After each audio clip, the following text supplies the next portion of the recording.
बिस्मिल्लाहिर्रहमानिर्रहीम। अस्सलाम वालेकुम। मैं मुबीनाज़ कुकिंग चैनल पे आप सभी को खुश आमदीद कहती हूँ। आज जो रेसिपी मैं आप लोगों के साथ शेयर करूँगी उसका नाम है आलू गोश्त। ये बहुत ही सिंपल और आसान रेसिपी है। इसको बनाने के लिए हमें जो चीज़ें चाहिए,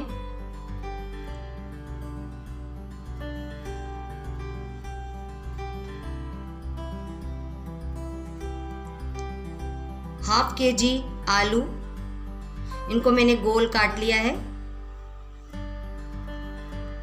1 कप प्याज स्लाइस, हाफ टेबल स्पून हल्दी powder, 1 tablespoon chilli powder, 3 tablespoon लहसुन अदरक का paste, 1 cup coriander leaves, 1 tablespoon नमक, 2 टेबल स्पून कोरिएंडर और हाफ केजी बीफ।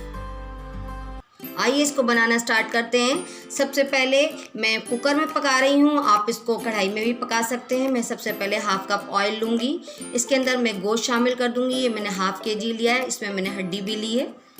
इसमें मैं प्याज स्लाइस शामिल कर दूँगी, लहसुन अदरक का पेस्ट डालूँगी, धनिया पाउडर, लाल मिर्च पाउडर और हल्दी पाउडर शामिल करके मैं इसको अच्छे से मिक्स करके और इसमें इतना पानी डाल के कवर करके रखूँगी कि गोश्त गल जाए।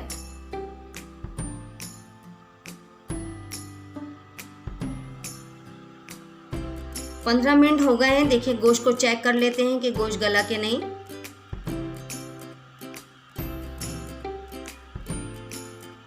देखिए गोश्त गल गया है।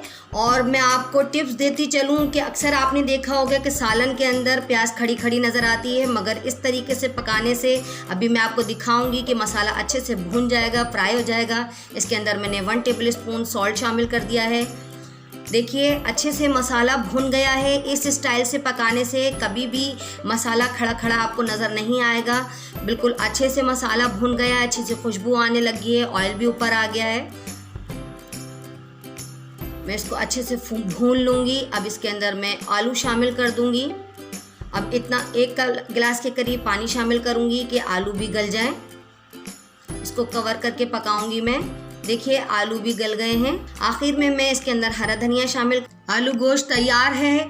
आप मेरी रेसिपी को शुरू से एंड तक देखिए, इसको फॉलो करिए। मैं बहुत सिंपल और इजी रेसिपी आप लोगों के लिए लेके आती हूँ और होममेड चीज़ों से बनाती हूँ, और आप इसको रोटी और चावल दोनों के साथ सर्व कर सकते हैं। अगर आपको मेरी रेसिपी पसंद आए तो मेरे चैनल को ज़रूर सब्सक्राइब करिए, बेल आइकन को दबाना हरगिज़ मत भूलिए ताकि हर आने वाली रेसिपी सबसे पहले आपको पहुँचे। और मुझे इंस्टाग्राम पे फॉलो करिए, और मेरी हर रेसिपी में कुछ ना कुछ टिप्स होती हैं, इसको ज़रूर शुरू से एंड तक देखा करिए। Thanks for watching. अल्लाह हाफिज़।